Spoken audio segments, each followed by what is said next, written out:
can't get you as long as you don't let go. You got it. All right. You got There it. you go. Tell me. Oh, yo, Look at me. Look at me. I got it right here.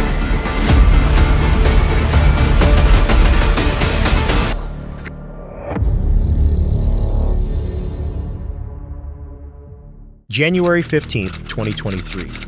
On a secluded Florida coastline, Strick and Fran the duo behind B2B Castaways ventured out beneath a full moon. Their channel captures raw survival deserted island, living endless days on the water, and the constant challenge of surviving from the land and sea. This time, their goal was straightforward: track down a massive mud crab. But in places where tides can trap turtles and reveal lurking predators, even the simplest task can twist into something much darker. Welcome back and happy Sunday, everyone. Yeah, guys, the mission today is we are after a giant mud crab, aren't we, Fran? Yeah, I'm craving one so bad. The last one we caught, we actually had to let go because it was a mating pair. But today, we're off in search Of a single male. a single male. A big single male. Don't like finding a feed yet, but we're going to continue on to this other side. We've never actually explored this other side here. Oh, this one? The little one. Hey, Jack, this one here, that's a good sign. Look at the size of this. We might have found the pippy grounds here. That one's empty, but there's shells everywhere through here. These are huge. This would be perfect if we can find a few of these. Shells. There's so many dead shells that have washed into this gutter, but we're having a bit of trouble finding any live ones, which is a shame because this would just be such a good meal if we can get, you know, half a dozen of them. We'll keep looking. Oh, sorry, mate. I didn't see you hiding there. You got a very good hiding spot. It's gonna get you. He's got like windscreen wipers for his eyes. I just found one that looks full. We open it up and careful. see what's in there. Full of sand, Just is a it? bunch of sand. Yum, yum. We just spotted 1, 2, 3, 4, 5, 6, 7, 8, 9, 10 beached turtles. And I bet you they're all males. I'm gonna run around and see if they're males or females. Fred's running around doing a quick anatomy check to see the percentage of males versus females that have become beached. He's got a theory that the males are less intelligent, they miss the tide and get beached. But yeah, these marine biologists come up with crazy theories. What was your ratio count? I'm puffed. So there are 23 turtles stuck in maybe 500 meter squares, and there's 16 males and 7 females. Wow. Did I do my maths right? Yeah, that's 22. Yeah. Yeah. And what's your theory? You guys heard these theories before, but I think females are way smarter than the males to get stuck on low tide. The big boy's just having a sleep, is he? How much longer do you think they've got until the tide comes in? Maybe 3 hours? He's alright, eh? Yeah. Leave him be. This is crazy. We've never seen this many, hey? Oh, another one here. Swan is gonna get hot. So at the moment we've got a full moon, and what that means is the tide drops off these banks so quickly, and it's actually caught a few of these turtles out here that are left high and dry. But although it looks quite hot for the poor buggers, they will be okay. They're made to last this type of thing, so we'll just leave him be. Just found a different species of hermit crab. Look how cute. Wow, that's awesome. He's going all the way out to say hi. Hello viewers, thanks for watching. They moved across the flat, spear probing the sand. One hole stirred with silt. Something shifted inside, then vanished. Further on, the tide's toll was obvious. Dozens of turtles stranded along the bank, some barely moving, others baking under the sun. Helpless until the ocean returned. Then came a flash of blue. Holy, dude, this is what I think it is, guys. Come and check this. This is a gigantic, maybe a gigantic Oh my god, I can see it from here. Can you see that? It's just over there. No freaking way. Let's try to get some footage. I'm sure it's just a stick just looking at the crab. Guys, What? Wow. can you see him there? That's huge. What is it doing there? Wait. I'm just gonna go for it. You're gonna go for it. Can you see it? Whoa! Holy moly, look at the size of this thing. That is a giant mud crab in the craziest unlikely spot. Friend, this might be the biggest one we've got yet. That beautiful blue color just stood out. This little weed bank. He's had a bit of a battle. Yeah. Oh, geez, he's strong. Geez, he's strong. Doesn't mean there's a bigger one around? There must be a bigger one getting around. No way, there's a bigger one. Guys, I'm shaking, man. Well, sometimes you just get lucky. Like finding a giant mud crab in the tiny little pool like that. Wow. I'll find a unicorn fish already there like the previous episode. We're on a roll, aren't we? This is one of the more impressive mud crabs I've ever seen. Right here, you're looking at the animal with the second highest level of testosterone in the animal kingdom. If you come close to him, he's just ready to rumble. I think he's the boss of this area. And these nippers are obviously, oh my God, that's obviously why you got to play with a bit of caution with mud crabs and sticking your hands down holes. All right, back to the hut, you reckon, friend? Back to the hut for a feed. Okay, let's get out of the sun for a bit, eh? He's gonna be such a big meal for us. Oh, there's a turtle right here. A huge male mud crab, larger than their hands, thrashing with violent force. One of the biggest they had ever pulled from the flats. Back at camp, it went straight on the fire. The shell burned orange smoke sank into the flesh claws, cracked and steamed, but the shoreline erupted. Nice and clean as well. Easy to pick up the fire. Well done. Can't even fit in the pan. That's amazing. All right, dinner is served. There you are, knife and fork. I just want to show something. It's crazy how the claw in here Yeah. just looks like the molars of a human being. It's like human teeth, aren't they? Yeah. They just crush fingers. There's a few sharks that like stranded themselves surfing the wave in, and they're actually up high and dry on the sand. They're coming this way. They are, aren't they? It's quite eerie. There's a school of sharks are drying trevally here, which is causing the water to boil, and they're coming this way. You reckon they're gonna come ashore here? I hope so. Holy moly, look at the sharks!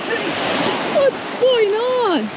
There's hundreds of them. Watch out! This is absolutely crazy. I think there's GTs in between them. There's sharks and I think GTs. They had something up on the beach there. They were like almost biting at our ankles. That was crazy. Oh my gosh.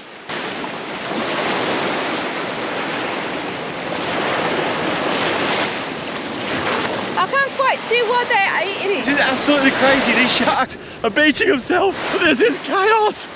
This guy's beached himself.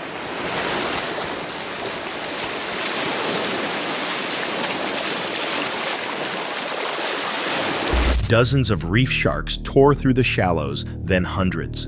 Behind them, giant trevally drove bait into the sand, sending the water into chaos. Sharks struck at their ankles. Trevally hurled themselves onto the shore. Dinner by fire had turned into dinner under siege. And then it stopped. The moon rose over the palms as they ate what they had caught predators circling just yards away. Viewers were divided. Some saw paradise life lived fully framed by sharks and sunset. Others argued crabs that size should be spared to protect the species. Most couldn't see past the frenzy itself, hundreds of sharks crashing at the edge of camp. On one side, turtles stranded in the heat. On the other, predators tearing the shoreline apart. And in between, two castaways, a fire, and a giant crab. So when the sea delivers both feast and danger in a single night, what would you choose? January 25th, 2020. In the wetlands of southern Florida, Luke from Outdoor Boys headed out with his son Tommy. Their channel documents family life through camping, fishing, and survival real adventures outdoors. But this trip carried a different purpose. Now the rain makes it tricky to hunt the alligators because, you know, the alligators don't want to sun themselves when it's all raining like that. Plus it ripples the water, makes it harder to see them when they stick their heads out. Oh man, this is gorgeous. Look at this country. Gator down there. Here, out of the way, Tom.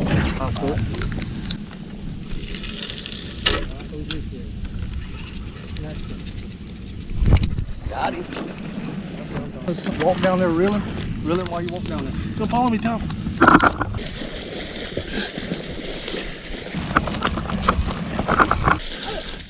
That's not that big. I'll hold him. Hey, Tommy, you gotta point the camera. You gotta point the camera. Look at that. Choking him? Is he choking him? No, he's just keeping him from biting him. Pin him up. Watch him. I kind of want to hold him. Okay, come on. Let's go. Come right this way. Let's go. Just listen to what they're saying, okay? Come See? right up his back right here. See, as long as... Put your foot on his back. Get your knee down. Yeah. Straddle him. Yeah. Get over top of him right here. Straddle him. Yeah. On your knees. Get on your knees. Sit down. And grab right here. You weight on him and get both hands right here on his neck. He can't get you as long as you don't let go. You got him. All right. You got him. There you go. Tommy, He's all yours. look at me. Let go. Look at me, Tommy. Look over here. Good. Yeah, don't let go. He's gonna get his. There you go. Now back straight up. Yeah, he can go backwards. There you go. Go over by the truck. It was a pursuit of alligators in waters where giants still reign. Rain made the task more difficult. Ripples covered the surface, hiding the brief moments when gators lifted their heads before vanishing again. They moved along levees and flooded flats, spotting deer turkeys and dark reptilian forms drifting in the water. Smaller ones appeared first, thrashing in the shallows, giving Tommy the chance to hold steady while Luke guided him through. But the swamp hid far greater dangers. A strike-came water erupted as a gator rolled violently on the line. The battle was fierce, but persistence prevailed.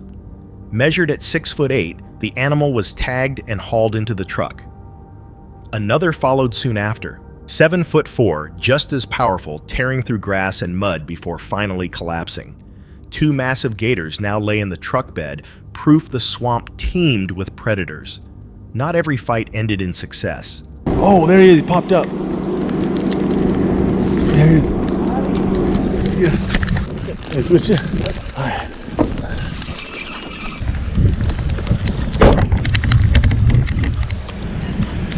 We'll try to keep him out of that grass right over there. Yep, perfect.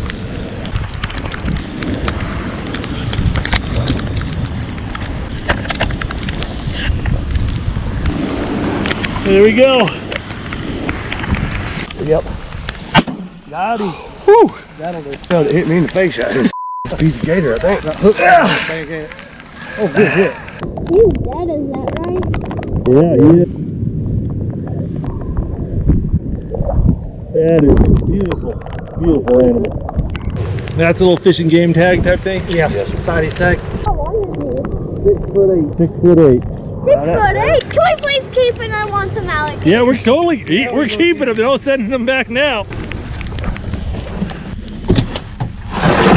Holy mackerel, that thing just fought like crazy.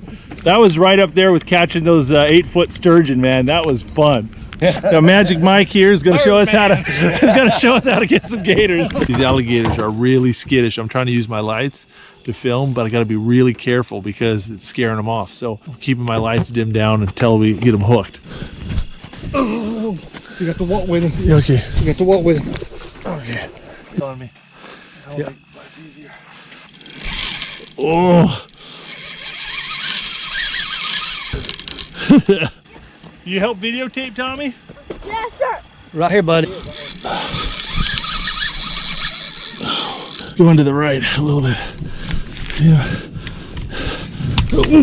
Oh. Oh.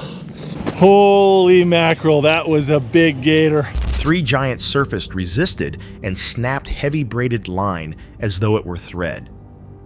Even with all their preparation, the swamp proved that control is never certain. The day revealed both strength and limitation. Landing two gators showed patience and skill, but losing three proved how unpredictable the wild remains. Every hunt balanced harvest danger and respect for the land. Two giants captured, three more gone, and a family left with the memory of a swamp that gives and takes on its own terms. So when nature leaves you holding part of the prize, but not all of it, is that victory or a reminder of who truly rules the wild? September 17th, 2023. The heat of South Florida backyards pressed against canals and mangroves. Robert and Sarah Arrington, creators of Deer Meat for Dinner, aren't chasing wild game for a campfire meal tonight. Their channel usually mixes hunting, fishing, and cooking, but this episode takes a different turn. It's about an invasion, green iguanas crawling across rooftops, tearing up gardens, and sliding into the water like shadows. The plan was straightforward: set traps, bait them with mango, and try to bring back some order before sunset. The first effort showed promise. Were you a construction worker in your past life? Hey, we're having fun though, aren't we? Mm-hmm. That's my trap right there. It's got a door up top so you can put the bait in. It's got one funnel that we cut off, and I use small mesh like this so that if we get little iguanas, we catch them too, not just big ones. We just went with one hole, one funnel. We'll put bait in there, and then if the iguanas come, they can circle and then in. If we have a bunch of different funnels, that's also a bunch of ways out. Let's see how it works. So now you guys walk around there. While you do that, me and Ken are gonna grab the traps. Ow, ow, ow, ow, ow. This was just an idea. Dad, did we eat some of that? Huh? Did we eat some of that? Part of our watermelon that we ate. I'm funny.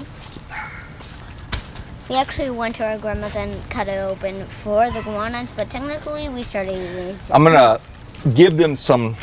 See it? Green. Robert, there's one right there. That's it. There's one in the trap that I can see. Look at them running. They're all over here. The little babies.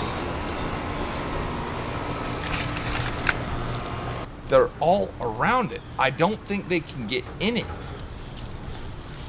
Wire cages were built by hand with funnels designed to guide the reptiles inside. Bright slices of mango sat within their sweetness, drifting across the yard. The traps were placed beneath trees where branches shook with claws and tails. But by morning, the fruit was untouched. Instead, nearby flowers had been chewed to bare stems. The iguanas ignored the bait-choosing blooms above, clinging to rooftops and racing along fences. The message was clear. The traps were useless, and the problem was bigger than expected. So the approach shifted. Out came an air rifle with a quiet optic red dot glowing. The camera caught heads peeking from the leaves, then vanishing again. A pause, a steady trigger pull, and one fell. Another slipped from a branch, splashing into the canal before disappearing beneath the dark surface. The pace increased. More iguanas scurried along branches, whipping their tails frozen until a red bead found them. Each shot landed clean, each retrieval a reminder of how many had taken over the yard. Then the giant appeared.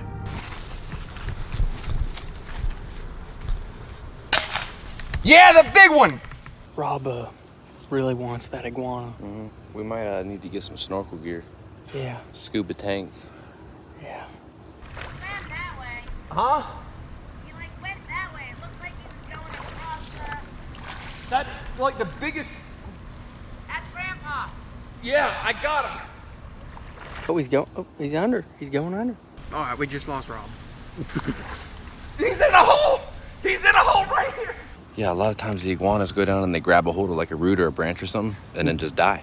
And they just stay there. He's right here! Just out here in the canal swimming. And there's alligators in there. Oh, yeah. Like there's a lot of alligators around here. Oh, there's his foot. Wait, that's his foot. I got him right here!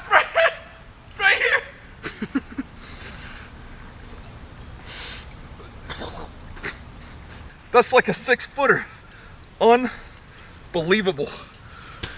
Wow. I got water all up my nose. Uh-oh, Rob's dying. That's exactly why the traps didn't work. Because it was too big. The iguanas tried getting in there, but they had no room.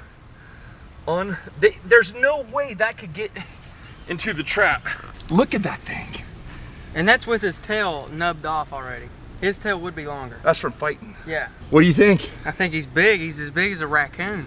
Has a big bore raccoon. From the brush near the canal, a scarred male emerged, massive tail thick from old brakes, body stretching over 6 feet long. When it hit the water, the surface erupted. Robert dove, disappearing into the green-black canal, then surfaced, clutching the lizard. Its claws tore at his shirt, its weight staggering. This wasn't just a backyard nuisance. This was the type of iguana that strips fruit trees bare overnight. By day's end, the trap sat empty, forgotten. A row of heavy reptiles lay secured, proof that the battle had been faster, harder, and far more chaotic than expected. Viewers latched on to, one moment, the reckless dive into canal water known to hide gators. Fearless to some, reckless to others. DIY fans dissected the traps, suggesting wider funnels or stronger gates. Others admitted no cage could contain a creature that size. And for many, the collab stood out. Robert joining Kendall felt like two corners of outdoor YouTube colliding. Between adrenaline and design, the message remained clear: control the chaos before it swallows the roof and garden. Backyards alive with claws, roofs ticking with scales. A canal that only returns what you're willing to dive in for. When an invasive army knows your neighborhood better than you do, is the solution a smarter trap, a steadier aim, or a fight with no real end? July 8th, 2025. The crew from Coastal Worldwide geared up for another offshore run. Their channel is built on showing the unfiltered side of fishing, capturing the experience rather than bragging. That morning, with storms circling the horizon, they pushed a 22-foot boat 60 miles out in search of yellowfin tuna. The day opened under a heavy sky. Storms sat on the edges of the horizon, but the crew launched anyway, driving their 22-foot boat far offshore. At first, the ocean offered nothing. Dozens of live baits drifted into the current, yet the water stayed still. Tuna blew up in the distance, always too far, never close enough to strike. Frustration set in until Blaine tied on a JYG Swim 7-inch. Yeah, so talk to me about that, man. We've been doing live bait sets. We've put probably 23 baits out. No luck. And then we saw some blow-ups and Blaine through the swim. And the swim actually, so far, today has done better than... You're good, Dylan. Than the live baits. Are you still good back there, Peyton? Yeah, I'm still floating. Right. Still gonna get the short gap out. Move the bucket back a little bit. Like, before anything sets anybody. Minute. So yeah, we're gonna get this fish in the boat and we're gonna go try to catch another one. Believe it or not, after fishing full time for 4 years, this is my first Fads yellowfin. Personally, I've seen a bunch out here, but personally, me on the rod, especially on artificial, is definitely my first. And not a bad one at that. I would say in between 60 and 70 pounds, most likely. And for the Fads, whoa! They're cracked up, dudes. For the Fads, that's a pretty good fish. 60, 70 pounds is about as, I wouldn't say as big as they get, but that's about as like large as you typically see. His cast cut through the chop, the rod bowed, and the drag ripped. Minutes later, the first yellowfin surfaced, 70 pounds or so, hauled over the rail, and bled on deck. Relief swept over the crew, but it didn't last. The wind stiffened. Waves stacked higher. The small boat pitched under the weight of the sea. In the middle of it, Pack cast into the froth. His rod wrenched violently. Oh yeah. All right, wait, all right. You're good. I don't think it's a tuna.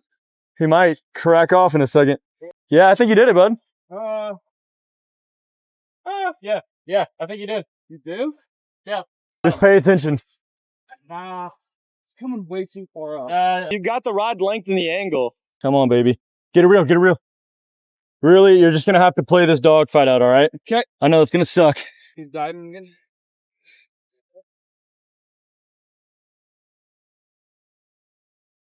Get one. Get a halfie. There you go, Payson. That's good stuff, dude. That's really good stuff right there. Oh, come on. Get him. Oh. Ooh. Ride it. You're good. He battled hard, dragged across the deck, until a second tuna was finally gaffed and hauled aboard. Not long after, another rod went off. A third yellowfin fought, then landed. 3 fish in total, bagged iced proof of what persistence can earn against the sea. Back on land, they stopped at Walmart. That's when a Florida fish and wildlife officer appeared. All right, so we're still chilling here in the Walmart parking lot. We just pulled out yellowfin tuna here at Walmart. And basically, it boils down to our HMS permit is not legal anymore. Or it is like, what do you call it? Expired. It was expired. Expired HMS permit, boys. We got stuck. So obviously, HMS is NOAA thing. This is FWC, so this is state. He went through the basics licenses, checked registration, confirmed safety gear reviewed. Then he asked about the HMS permit. They searched papers, pulled out compartments, opened and reopened.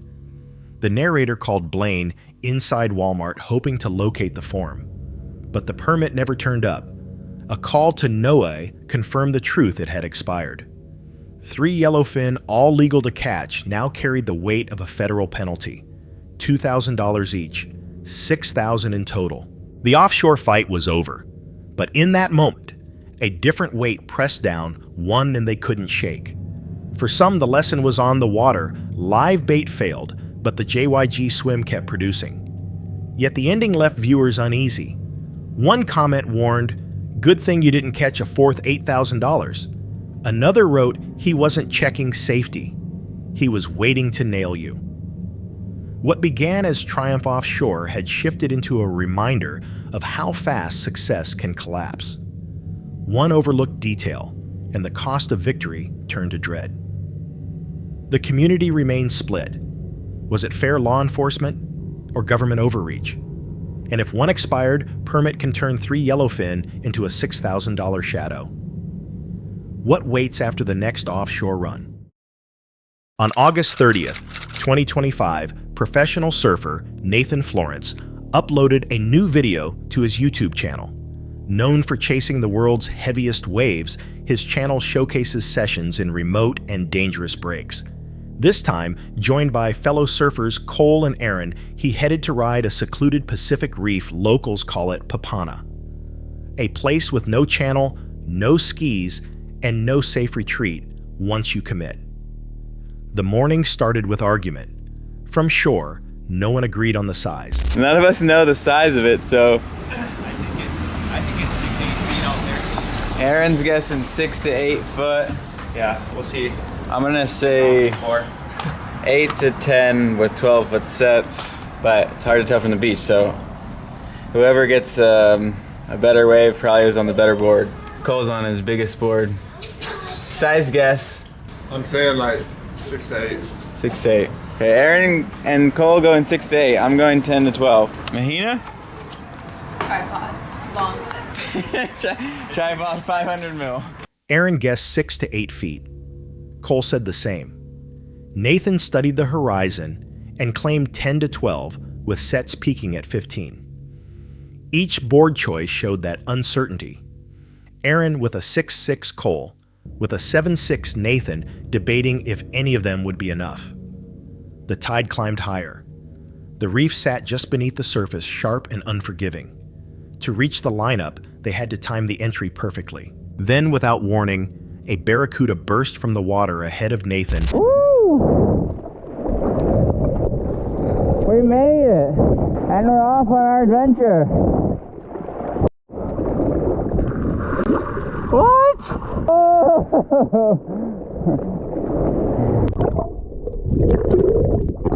Big barracuda jumping at me. This is insane.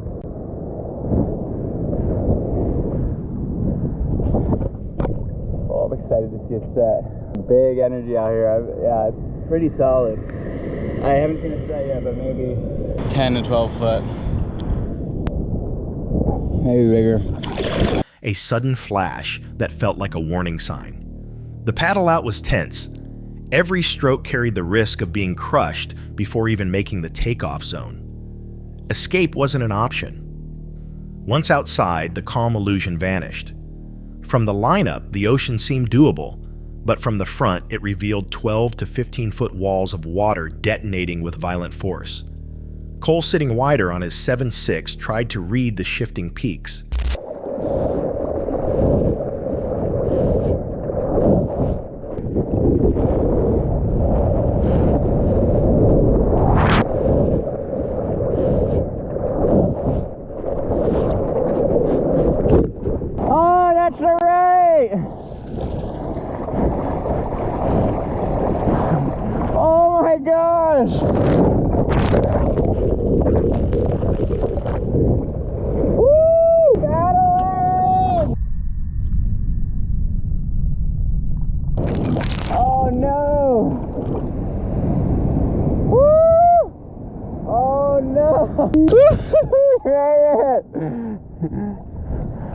Oh! Aaron's going for the thrill! Wow, we're surfing an unbelievable big wave, like 12, 15 foot. Hey, call Aaron. Aaron's been caught inside a few times on smaller boards. I didn't go on probably what was A 15-foot unbelievable laugh. Aaron on the smaller board pushed deeper. A heavy set closed in. Wave after wave buried him until his board finally broke. Oh, I see the piece. Right. Right. Thank you. Oh! Good call. Yep. Oh no. Oh no, this is Aaron. Okay, I think Aaron's been in red. He surfaced rattled, clawing his way back. Cole managed a few strong rides, but the reef eventually got him too, a wipeout dragging him down hard. Nathan's chance came when a near-perfect left rose 15 feet of glassy water. For a second, he hesitated. The wave detonated exactly where he would have been, showing how thin the line was between triumph and disaster. The defining rides followed. At 11:18, the reef sculpted a hollow bowl that looked surreal on camera. At 13:20, Nathan vanished into one of the deepest barrels of the day, emerging just as the lip collapsed behind him. From above, the drone revealed the scale. Spray exploded skyward waves, shifting unpredictably like a beach break, but over jagged coral. For nearly 3 hours, the trio endured a relentless cycle of wipeouts and narrow escapes. By the end, Aaron's board was destroyed. Cole had endured brutal wipeouts. Nathan walked away with rides etched in memory and waves he'd remember pulling back on. Viewers familiar with this reef called it one of the scariest sessions ever filmed. No channel, no skis, no local guidance. Some noted how the ocean seemed tame from one angle, but from the front, it looked absolutely diabolical. Others reminded that the reef was packed with urchins, leaving no room for mistakes. And the risk wasn't just in the water. Days later, Nathan came down with dengue fever. Comments poured in with advice, locals even suggested papaya leaves as treatment. To many, it felt as if the reef demanded its price one way or another. When it ended, they had endured 3 hours against 12 to 15-foot surf, but not without cost, snapped boards, exhaustion, and illness. The footage left one chilling question. Was it only chance that Nathan collapsed so soon after, or does Papana always claim something back from those who dare to ride it? August 4th, 2021. In a Florida neighborhood, the usual quiet gave way to something far less ordinary. On the channel, the Iguana man Raj and his team document the removal of invasive green iguanas reptiles that overrun yards, wreck gardens, and unsettle entire communities. This particular assignment, handled under contract, would prove anything but typical. The crew started their sweep through backyards, rifles, ready contracts in place. At the tree line, 3 iguanas gripped branches. Let me take. Go ahead, dude. Oh! Hold on, I'm gonna go for the other one. You sure you don't want me to take? Take one more and we'll go on the break. That's it.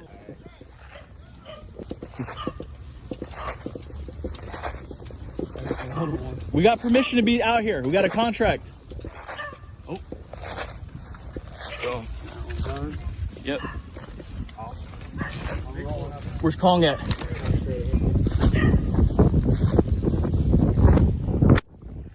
Perfect. We're doing iguana removal. Okay? Anybody speak Spanish? Yes, sir. Iguana removal.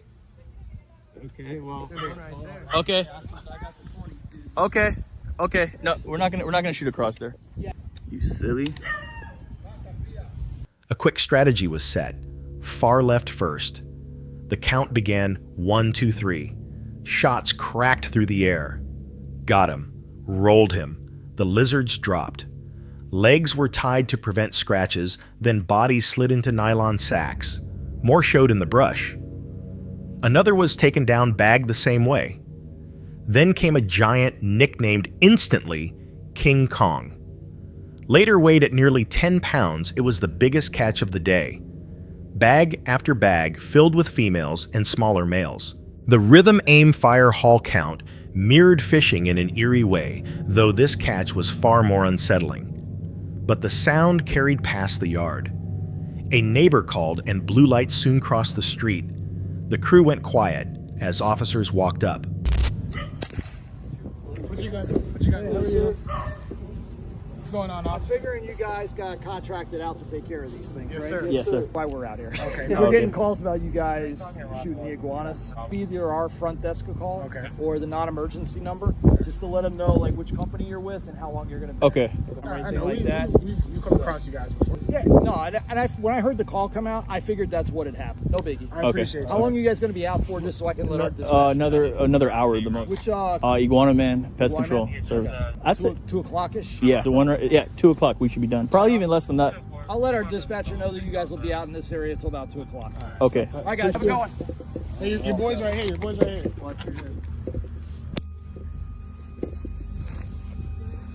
Yeah, we got a couple. Y'all want to come check it out? Come check it out.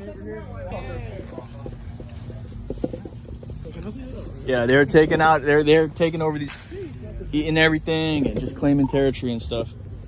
You guys got the whole. Oh yeah. Every day, man. We get calls, but I appreciate you guys coming out. That's for wasting your time. We got y'all. Clock. I'm not gonna say who it is. I know who it is, but I'm not gonna say. That's fine. Listen, because we have other companies like you guys. A waterfall area there. Yeah. Like I said, once I figured it was going to be one of the companies. Out Okay. Here, so you guys are straight. All right. Wow. That's incredible. Look, and our boys right here, they're still working, y'all. This is amazing, y'all. It seems like there's definitely evolution. Calm but alert, they asked who they were, what they were doing, how long they'd be there. The crew replied steadily, "Iguana removal authorized under contract." The officers nodded, suggested notifying dispatch next time, then headed back to their cruiser. No escalation, but the flashing lights left a heavier mark than the shots themselves. When silence returned, the work picked back up. By day's end, the tailgate told the tale: a dozen iguanas from the first property, another dozen from the next. Most were females, but the 10-pound male sprawled across the pile showed how deep the infestation ran. Rifles and slugs were discussed one last time. The FX Dreamline with KC slugs chosen for precision and safety, expanding fully without passing through. The job was finished, but the unease of the day clung to the neighborhood long after the bags were sealed. In Florida, removals like this are becoming common. Homeowners hire contracted crews to protect their property, while invasive iguanas keep multiplying at alarming rates. Air rifles and slugs are chosen for controlled impact, but the sight of weapons in residential streets is enough to unsettle anyone watching. Perhaps clearer communication signs, uniforms, or advance calls to police is what prevents this work from looking like something more disturbing.